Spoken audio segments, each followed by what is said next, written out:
Привіт, як справи? Welcome to my YouTube channel, Ukrainian with Zina. And today we're not going to talk about the Ukrainian language, today we'll talk about the Russian language because I've been teaching Ukrainian and Russian for more than 3 years now. But currently I teach only Ukrainian, but today I'm going to take an interview my student Jim. Jim is a student.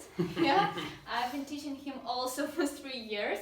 Yeah, and we are going to talk about the Russian language, also about his experience, working experience and living experience in Ukraine, Kyiv.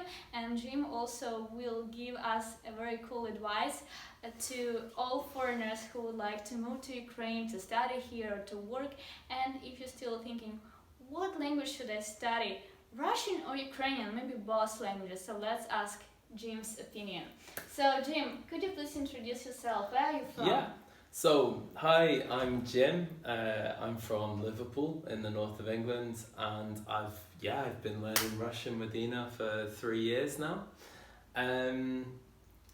I started learning Russian, well, I suppose I first became interested in Russian when I was still a teenager. And I don't know how I found this, but I heard the music of Victor Soy on YouTube or something, and from that I decided, wow, I need to understand what he's saying. This is really cool. I want to learn more. That was kind of how it all started. So Russian rock music was your reason to start studying Russian language. Yeah. So you're a very big fan of it. Yeah, cool. And that was like a really long time ago, but by the time, so I discovered that before university, and then I went to university where I studied history. Where did you study? Oxford University. But you didn't study Russian in Oxford? No. History. And kind of when I finished, I kind of decided I really wanted to, kind of improve my Russian and live somewhere abroad. Then I ended up in Ukraine. So after graduation from Oxford, you decided to move to Ukraine. Yeah. Why? Because when did it happen? I can't say it was like a plan. So it was a spontaneous decision. At the same time, not completely spontaneous. I'd say when I finished university, I wanted to live abroad. At this point, I was thinking, anywhere abroad is good. But you mean Eastern Europe? Just literally anywhere. Okay. Could have been anywhere. And obviously for British people and obviously other English-speaking people in general, one of the kind of easiest ways we can move abroad is by teaching English. And it was kind of, I decided, okay, I want to teach English. And to teach English abroad, it's not essential to have any special qualifications. Yeah, but how? For example, you are a native speaker of English and you decided to teach English, but do you need some education, qualifications? Tell more about it. But if, for example, a person is from Europe, he or she is not a native speaker of English, is it possible to start teaching it? So it's a strange one. There are some countries you can go where you don't need any qualifications. Those are mainly kind of Southeast Asia. I think it's still possible, and maybe some other countries if you can get a visa. But I would still recommend, even in those situations, do some kind of course, because if you turn up to teach a language and you have no teaching experience and you have no idea how the language works, then it's gonna be very difficult.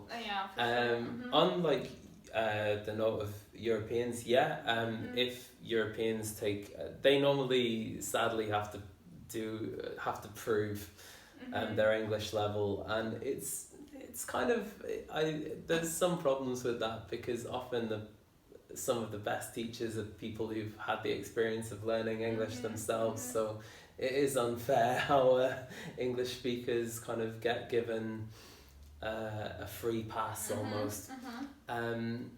But yeah, so there's a few qualifications you can choose. I chose to do a CELTA, and I chose to do it in Ukraine because I had one friend in Ukraine already who kind of told me a bit about the country.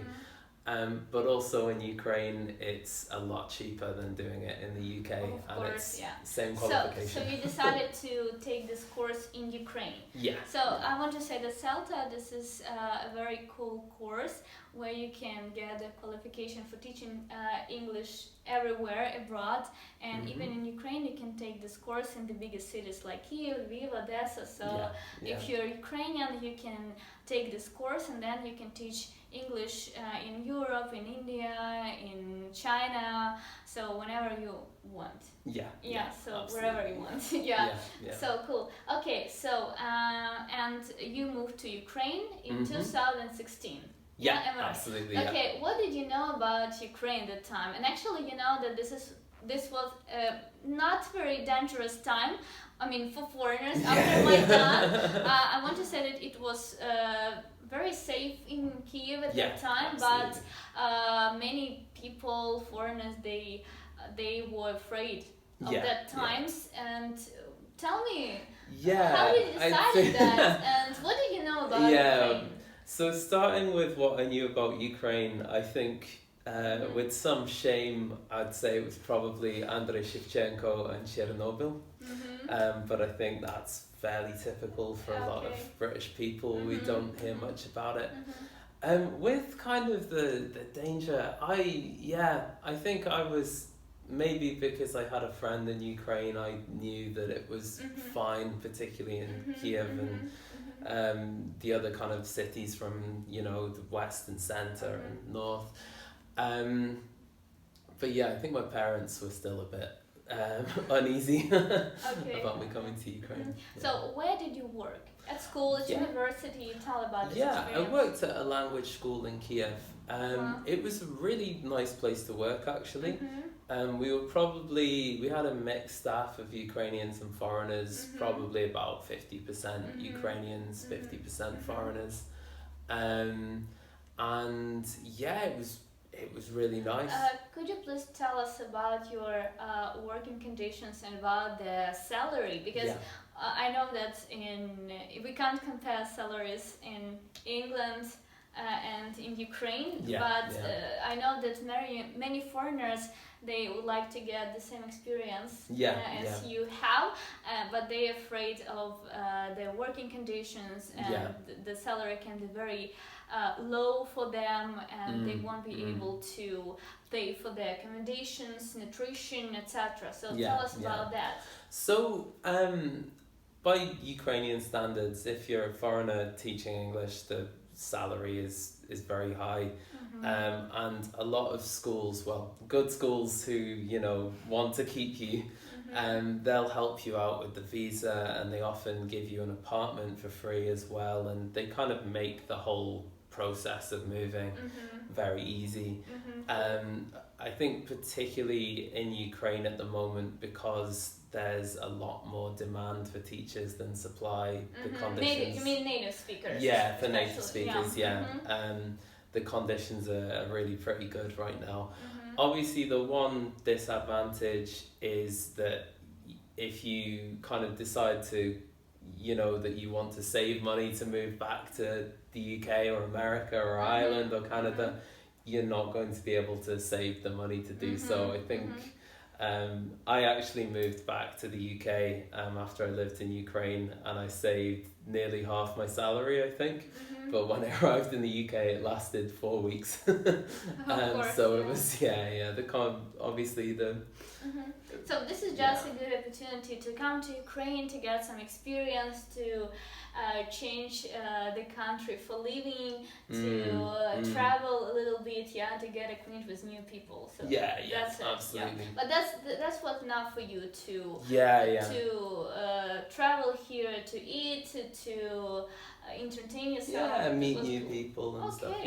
Cool. And absolutely, I got out of it what I wanted to get out of it, and it was really cool. So you decided to come to Ukraine 3 years ago, but you know that in Ukraine people speak Ukrainian language, not only Russian. Yeah, so Ukrainian people speak Russian and Ukrainian, like bilingual. Yeah. So that's okay here. But tell us about your experience. Many foreigners, they want to come to Ukraine to study, or for example to create here some business, or to for example just to live here, or to get married, to have family here, and they are thinking, okay, should I study Russian or Ukrainian? Maybe both languages. So what would you advise to the foreigners who has this question in their mind?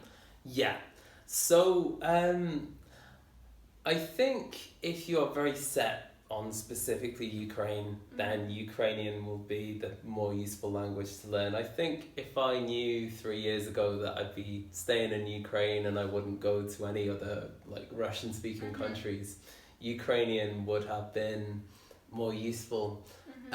At the same time, for me, Russian was a logical choice because I love Russian rock, as we said, and Ukrainian rock, to be fair. What about Ukrainian rock? What is your favorite? Bebe, Oleg Skripka. Oleg Skripka, воплі від Одесова. But the nice thing about Russian is that you can be understood from Riga to Vladivostok and in general in the post-Soviet countries.